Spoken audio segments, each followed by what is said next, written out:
चलिए जय हिंद दोस्तों। हम लोग पढ़े थे कि जीव जगत के जो वर्गीकरण है उसको कैसे हम अरबों खरबों यहाँ धरती पर जीव जगत है, ये पता है हम लोग को कि अरबों की संख्या में यहाँ जीव है। उन सारे जीव में अनेक भिन्नताएं देखने को मिलते, बहुत सारे भिन्नताएं।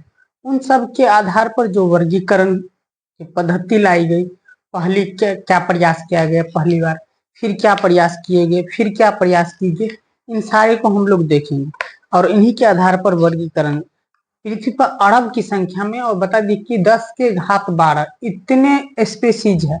इनमें बहुत सारे जीव है ऐसे जो बहुत सारे दृष्टिकोण से, कोशिका के दृष्टिकोण से, कोशिका संरचना के दृष्टिकोण से, कोशिका संरचना का मतलब कोशिका के संगठन माने बहुकोशिकीय संरचना मतलब यूकैरियोटिक है या प्रोकैरियोटिक है, इनके आधार पर, पोषण के आधार पर, जनन के आधार पर, सभी के आधार पर भिन्नताएं देखने को मिलते हैं। कोई रहने के स्थान पर, आवास के स्थान पर भिन्नता है। कोई स्थल पर रहते हैं तो कोई जल में रहते हैं, कोई वायु में ही अधिक क्रियाकलाप करते हैं, फिर वो जमीन पाते। इन सारे पर भिन्नताएं, तो प्रयास जो की गई पहला प्रयास वो हम लोग देखेंगे। तो पहला प्रयास था जो दो जगत प्रयास। बताए थे कि दो जगत वर्गीकरण या दो जगत प्रणाली वर्गीकरण, तीन जगत प्रणाली वर्गीकरण, फिर चार जगत प्रणाली वर्गीकरण आया, फिर 5 जगत प्रणाली वर्गीकरण आया। इसके बाद छठा जगत दिया गया जिसको डोमेन कहा गया। बताएंगे कि डोमेन का अर्थ क्या होता है। ये सारे थे। तो पहले हम लोग जान लेते कि दो जगत प्रणाली, इसमें दो जगत प्रणाली लाए गए। इसको दो ही जगत में माने, एक प्लांटी और एक एनिमेलिया माने प्राणी जगत। इन दो जगत में, पादप जगत और प्राणी जगत, दो जगत में बांट ली। अब बांट लिए तो किसने? तो कार्ल लिनियस ने। यह आधार जो किसने दिया था?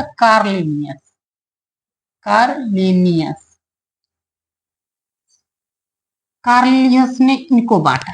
ठीक है, कार्लिनियस ने बांटा तो इसका भाई क्या प्रोसेस थी? प्रोसेस ये थे कि कोशिका भित्ति प्रोसेस समझिए, या बेसिक को क्या माने थे। तो इनका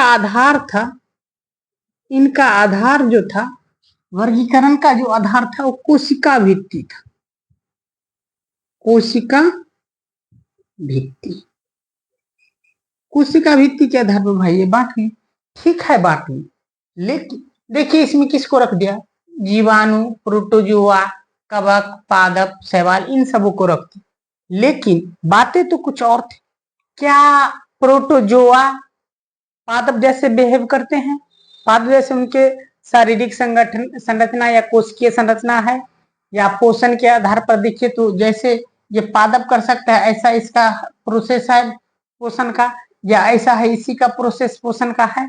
ये पोषणीयता भी में क्या क्या, ये सब सारे के आधार पर हम लोग देखिए। तो जब इन सारे गलतियां क्या होगी, तो जरा ये देखिए, जीवाणु, कवक, प्रोटोजोआ, ये सब कैसा आधार जीव था? तो ये सब ऐसा जीव था जो एक कोशिकीय थे। अब इनका आधार क्या हुआ? बांटने का अधिकार। ये दो जगत प्रणाली, कार्लिनियस का जो आधार था, ये आधार था कोशिका भित्ति। जिनमें कोशिका भित्ति है उनको प्लांटी में रख दिया, जिनमें नहीं है उनको एनिमिलिया में रख दिया, बस। लेकिन बातें यहीं तक नहीं थी, कुछ गड़बड़ हो गया, समस्याएं गड़बड़ आने लगी और कुछ अधिक सुधार करने की स्थिति आ गई, जो सुधार करना पड़ा। बातें क्या थी सुधार में, आप जरा देख लेते हैं। ये एक कोशिकीय जीव और बहुकोशिकीय जीव को जो है ना एक ही में रखा गया। अब जरा देखिए, कोशिका भित्ति बाद बाकी देखेंगे, लेकिन ये देखिए, ये एक कोशिकीय, ये कोशिकीय, ये सब एक कोशिकीय, माने एक कोशिकीय और बहुकोशिकीय दोनों को एक ही में रख दिया। गलती ये हो गया इनसे। गलतियां क्या हो गई? ये गलतियां हो गई इनको, जीवाणु, प्रोटोजोआ, कवक, इन सबको एक ही, ये एक कोशिकीय है जो कि बहुकोशिकीय के साथ रख दिए हैं, क्योंकि पादप क्या है? बहुकोशिकीय है। ये जरा गौर से देखिए, एक में रख दिया। तब ये भी क्या हो गया? फेल, माने कि सक्सेसफुल नहीं हुआ। तो तीसरा प्रयास लाया गया, जो लाया हाइकल ने लाया। किसने लाया? हाइकल ने लाया। ई हाइकल नाम सर्च करिएगा, गूगल जब करिएगा। अधिकतर बच्चे अभी क्लास ऑनलाइन करते हैं या ऑफलाइन करते हैं तो तुरंत गूगल, क्योंकि जमाना आ गया गूगल, तुरंत गूगल टाइप करते हैं। तो ई हाइकल उसका नाम लिखाएगा, तो इसमें कोई कहने वाली बात नहीं। तो प्लांटी, दो जगत हम लोग के पास था, ही प्लांटी, एनिमिलिया। तीसरा जगत उन्होंने क्या दिया था? प्रोटिस्टा। तीसरा जगत ई हाइकल ने क्या लाया? प्रोटिस्टा। प्रोटिस्टा जब ई हाइकल ने लाया तो भाई क्या क्या उसमें दिक्कतियां हुई या समस्याएं आई और क्या क्या उन्होंने लाया।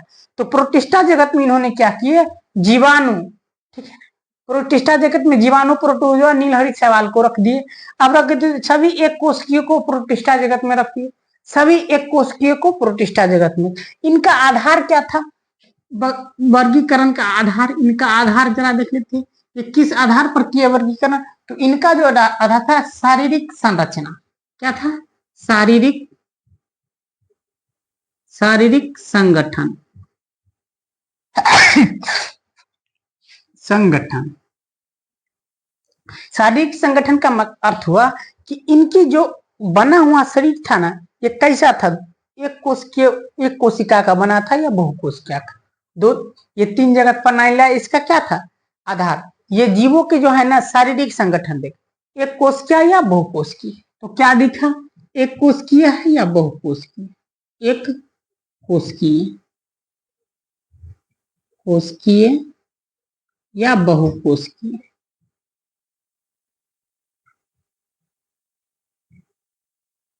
एक कोशिकीय या बहुकोशिकीय आधार देख करके इन्होंने क्या किया, अपना वर्गीकरण अपनाया। सभी एक कोशिकीय को किस में रख दिया, प्रोटिस्टा में। सभी एक कोशिकीय जीव को किस में रखे, शारीरिक संरचना पर एक कोशिकीय या बहुकोशिकीय देख करके किस में रख दिए, प्रोटिस्टा में। रख तो दिए प्रोटिस्टा में, लेकिन जब इसका जो कोशिकीय संरचना देखा गया, इन सब का कोशिकीय संरचना, तो कोई प्रोकैरियोटिक थे तो कोई यूकैरियोटिक थे, किसी में केंद्रक थे तो किसी में केंद्रक नहीं थे, ये देखा गया। क्या देखेंगे, किसी में केंद्रक थे और किसी में केंद्रक नहीं थे। पूछेगा प्रोटिस्टा जगत में कैसा किस जीव को रखा गया, तो ये जरा देखना है। प्रोटिस्टा जगत में यूकैरियोटिक एक कोशिकीय जीव को रखे गए थे। प्रोटिस्टा जगत में इन्होंने छांटा तो यूकैरियोटिक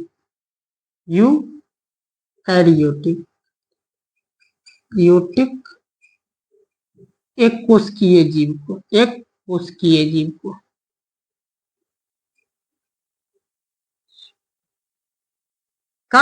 कब रखा गया, जब इनमें से प्रोकैरियोटिक छांट लिए गए।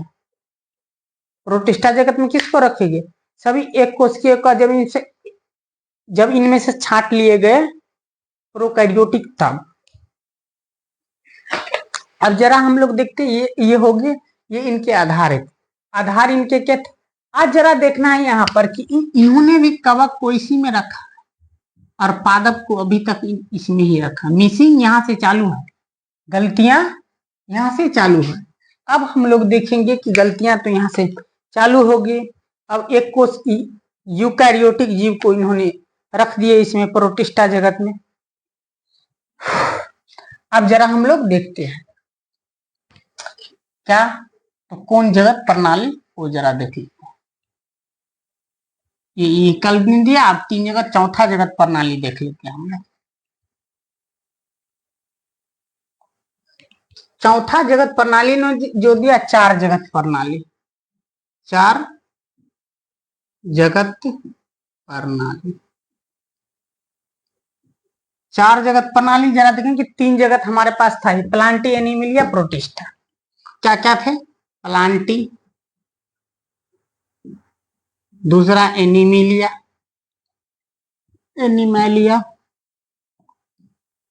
तीसरा क्या था हम लोग के पास, प्रोटिस्टा। अब चौथा इन्होंने क्या लाया, तो देखिए चौथा जो लाया ये प्रोकैरियोटिक कोशिका को, किसको, सारे प्रोकैरियोटिक कोशिका को, जीव को एक जगत में रखा, जो जगत चौथा ये लाया मोनेरा। ये चौथा जगत क्या लाया, मोनेरा। अब कौन लाया सो जरा देख लेते हैं। कॉपलैंड, किसने लाए थे, कॉपलैंड। ये लाया किसने, तो कॉपलैंड।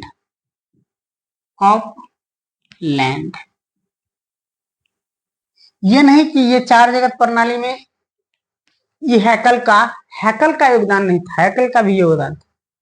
ये हैकल भी सहयोग किए थे तब ये लाए थे, ऐसे नहीं कि लाए। जब पढ़िएगा अध्ययन करेंगे तब पता चले कि हैकल का योगदान था। ये हैकल भी सहयोग किए थे इसमें मोनेरा चौथा जगत बनाने, ऐसा नहीं कि नहीं सहयोग। सब कहीं ना कहीं अपने मिसिंग को ढूंढ रहे थे कि भाई ऐसे करने पर ठीक है या नहीं, कहाँ गलत है या कहाँ सही है, ये सारे। तो प्रोटिस्टा जगत में प्रोकैरियोटिक जीव को रख दिया, इसमें किसको रख दिया? प्रोकैरियोटिक जीव।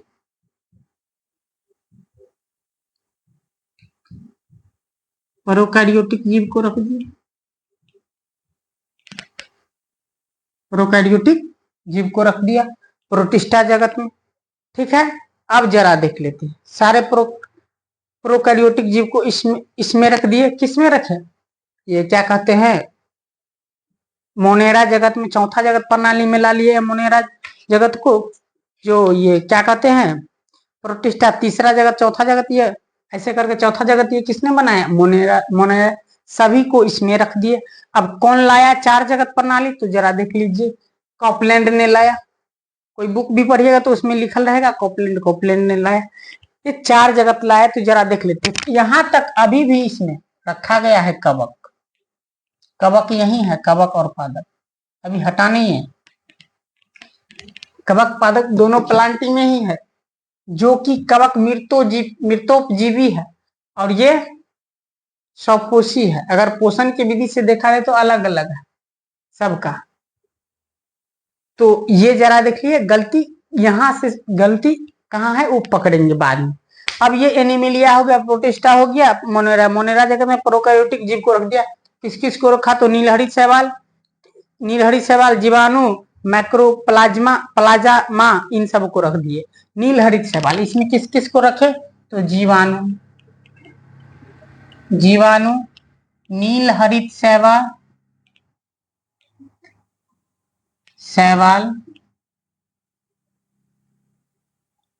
शैवाल, इन सबों को इसमें ये रख दिया।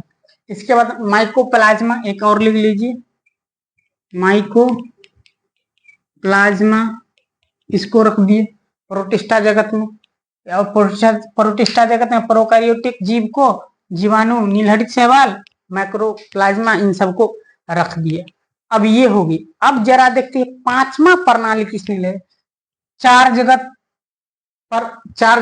वर्गीकरण प्रणाली थी, ये तीन जगत होगी। अब पांचवा जगत क्या थी ये जरा देख लेते। याद रहे कि किस किसने दिया? तो तीन जगत हैकल ने, चार जगत कॉपलैंड ने, और दो जगत प्रणाली किसने दिए? तो दो जगत प्रणाली जो दिए वो थे कार्ल लिनियस। याद रहना चाहिए सारी चीज। पढ़ाई का मूल सिद्धांत है अच्छे इंसान बनना, ये नहीं कि नौकरी करना। नौकरी कोई बड़ी बात नहीं है, पहले एक अच्छे हेमोस्पेसिस्ट बन जाइए, क्योंकि एआई की दुनिया है, बताएंगे कि एआई की दुनिया में क्या होता है। अब जरा लिख लीजिए पांच जगत प्रणाली।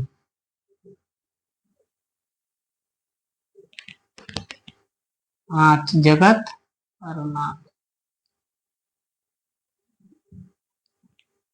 वर्गीकरण। पांच जगत प्रणाली वर्गीकरण में क्या क्या है ये जरा देख लेते हैं हम लोग। पहला क्या हो गया आप लोग का? मोनेरा।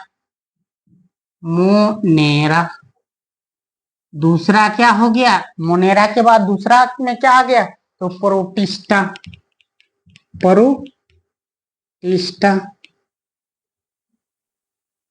चौथा क्या हो गया ये जरा देख लेते हैं। चौथा आपको हो गया पलांटी। पांचवा क्या हो गया ये याद रखना, तो एनिमिलिया।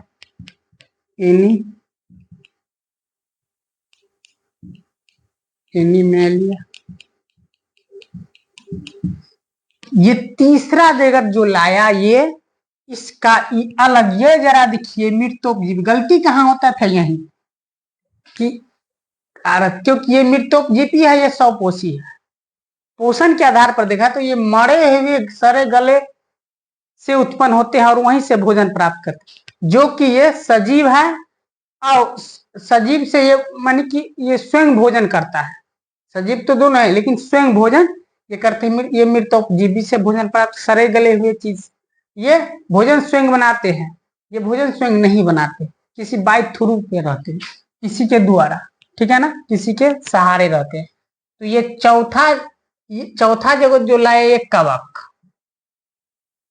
जिसको हम लोग फंजाई कहते हैं। अलग इसका दुनिया ही बसा दिया। आप लोग का सब कुछ अलग है, तो एक दुनिया ही अलग होना चाहिए, एक किंगडम ही, एक इसको जगत ही दे दिया गया, किंगडम ही दे दिया। इन लोग को एक अलग किंगडम में रखा गया कवक को। अब कहिएगा ऐसा क्यों है, ये तो पांचवा जगत लाया ना, ऐसे करके हम लोग को होना चाहिए numbering by plantae, animalia, protista, monera. पहले मोनेरा को क्यों रखे, तो पहले विकास के आधार पर रखा गया इसको। किसके आधार पर, विकास के आधार पर। पहले मोनेरा या फिर प्रोटिस्टा, इसका कवक बन जाए प्लांटी, एनिमिलिया। ये विकास का कर्म के आधार पर सजाएंगे। समझ लीजिए इसको ऐसा उल्टा उल्टा क्यों किया गया, तो कर्म के आधार पर। तो एक अलग, अब ये जरा देख लेते हैं, ये अलग लाया गया। अब इनका जो अब लाया कौन, वो भी जरा देखना है। तो वीटेकर, RH वीटेकर, वीटेकर कब लाया, तो 1969 में। ये कब किए, तो 1960। अदरवाइज किसी में नहीं, इसमें बताए थे, इसमें बता देते हैं कि कब लाए गए, तो 1960 माने 1969 ईस्वी में ये पांचवा जगत प्रणाली पद्धति पेश किया। और इस पद्धति के 5 जगत वर्गीकरण टेगर ने दिया। तो ये इनके सिद्धांत कितने थे, अब देखिए सारे के सिद्धांत अलग अलग थे। किसी ने कोशिका देखे, किसी ने कोशिकीय संरचना, किसी के शारीरिक संरचना। इनका जो आधार था, इनके आधार जरा हम लोग देख लेते हैं। आधार क्या थे, तो इनका आधार था 5। आधार क्या थे, 5। एक क्या थे, ये जरा देख लेते। पहला आधार इसका क्या था, जिस आधार पर इन्होंने वर्गीकरण किया। पहला आधार था कोशिका संगठन, कोशिका संगठन। दूसरा क्या थे, ये जरा देख लेते हैं। दूसरा इसका थे शारीरिक संगठन, शारीरिक संगठन या रचना कहिए।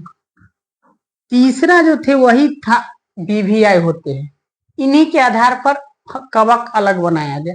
वो था पोषणता, पोषणता के आधार, पोषण।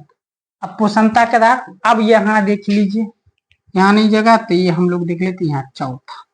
चौथा में क्या देख लेते हैं, ये जरा देख। चौथा ये क्या दिया था, प्रजनन, प्रजनन। अब पांचवा हम लोग जरा देख लेते हैं। प्रजनन के बाद जीवन, जाति वृत्तियां क्या थे, जाति वृत्तियां, जाति वृत्तियां, जाति वृत्ति, जाति वृत्तीय संबंध,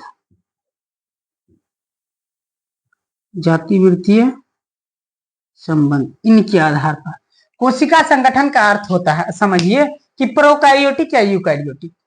कोशिका संगठन का मतलब क्या, प्रोकैरियोटिक, यूकैरियोटिक। शारीरिक संगठन का मतलब एक कोशिकीय, बहुकोशिकीय। पोषणता का मतलब हो गया स्वपोषी या परपोषी या परजीवी, पोषण का आधार। अब कोशिका संगठन का मतलब प्रोकैरियोटिक या यूकैरियोटिक। पोषण का अर्थ हो गया स्वपोषी या विषमपोषी। इसके बाद प्रजनन का मतलब हो गया लैंगिक जनन या अलैंगिक जनन। लैंगिक प्रजनन का मत, प्रजनन के आधार पर देखा गया कि लैंगिक जनन वाले है या अलैंगिक जनन वाले है। जाति वृत्तियां का मतलब इनकी उत्पत्ति जो हुई है और अभी अगला पीढ़ी वाला जीव है, इनके वृत्तियां, इनके जो जाति कैटेगरी, स्पीशीज कैटेगरीज है, स्पीशीज जो है ये किन की, इनके पूर्वज की किन से मिल रही है, इसकी नेचर, व्यवहार है, यही है जाति वृत्तियां। कई पीढ़ियों के बाद अगर उनकी अगले पीढ़ी में कुछ मिल रहे हैं एक रंग आधार है, तो उनकी उन्हीं जाति वृत्तियों से देखी जाएगी, उनके पूर्वजों से देखे जाए, यही है जाति वृत्ति। ये समझ लीजिए। तो ये सारे आधार। कोशिका संगठन समझ लिए, क्या कोशिका संगठन का मतलब हो गया प्रोकैरियोटिक या यूकैरियोटिक। शारीरिक संगठन का अर्थ हो गया एक कोशिकीय बना है या बहुकोशिकीय बना है। ये सारे के कैलकुलेट किए, लोड एक नोट किया, उनके आधार पर पांचवा कवक बनाए थे। पोषणता स्वपोषी है या परपोषी, यही स्वपोषण है या परपोषी, स्वपोषी जीव है या परपोषी जीव है, तो ये क्या है परपोषी जीव है। मृतोपजीवी, परपोषी तो हटा दीजिए, मृतोपजीवी है। प्रजनन लैंगिक जनन है, अलैंगिक जनन है। जाति वृत्तियां संबंध तो बता दिए हैं, जाति वृत्तीय संबंध क्या थे ये। अब इनमें जरा हम लोग देख लेते हैं, जीवाणु या साइनोबैक्टीरिया, ये थे 3 जगह। अब ये जरा हम लोग सब कुछ समझ लेते हैं। समझने से पहले ये तीसरा जगह जो थे प्रोटिस्टा, इसमें सभी एक कोष के जीव को रख दिए जो बता दिए हैं। इसके बाद जीवाणु साइनोबैक्टीरिया केंद्रक, इनमें केंद्रक नहीं होते, एक कोष के जीव है लेकिन केंद्रक नहीं होते। तो जब केंद्रक नहीं होते हैं तो ये जरा देख लेना कि किन किन के शरीर में जाते हैं। सारे केंद्रक होने वाले जीव, केंद्रक ना होने वाले, इनके आधार पर वर्गीकरण किया। ये सारे अब एक एक करके हम लोग पढ़ेंगे। अगले क्लास में लोग मोनेरा जगत से स्टार्ट करेंगे पढ़ना और एक एक करके पढ़ते चलेंगे। तब तक के लिए जय हिंद, जय भारत। बातें समझ में आया तो बताइएगा। आराम से पढ़िए, पढ़ने का कोई, पढ़ाई एक कला है, जो समझो वो जादू की हिसाब से, जैसे एक जादू वाले ने जादू करते हैं और दिखाते रहते, तो इन्हें एक जादू के हिसाब से जो समझता है वो उस हिसाब से खेल लेते। लेकिन जो नहीं समझता है उनके तो मेहनत पर ये डिपेंड करती है, जो जितनी मेहनत करते हैं उनको ये इतने होते हैं। और जितना जब अध्ययन करिएगा ना उतना लगेगा कि थोड़ा कम हो रहा है, थोड़ा कम जानने पर ये लगेगा कि हम पूरा दुनिया को समझ रहे हैं, ये नहीं है। और पढ़ाई है, पढ़ना है तब तक जब तक मंजिल ना मिले। याद रहे कि जो टारगेट है वो टारगेट नहीं पूरा हो तो उसे तो नीचे भी पूरा तो सवार रखना है। नहीं हुआ तो क्या हो, ठीक हुआ, नहीं हुआ तो कोई और होगा। ऐसा नहीं कि ये नहीं तो कोई, तू ये नहीं तो कोई और नहीं तो कोई और। ये समझ के रखिए, जीवन में ये जॉब नहीं तो कोई और जॉब मिले, ये काम नहीं हो पाया तो कोई और काम करेंगे। ऐसा करके जिंदगी जीना है। और कभी भी बात बता देते हैं कि जीवन को अच्छा से जीना है, खराब तरीका से नहीं। जीवन में कभी कभी खराब आदमी से भी मुलाकात होगा, अच्छे आदमी से भी मुलाकात, खराब आदमी से भी मिलना जरूरी है, नहीं तो अच्छे आदमी को कैसे पहचानेंगे। ये याद रहे और पढ़िए। अगर इनमें कोई तरह की त्रुटि हो तो बताइएगा। जय हिंद, जय भारत।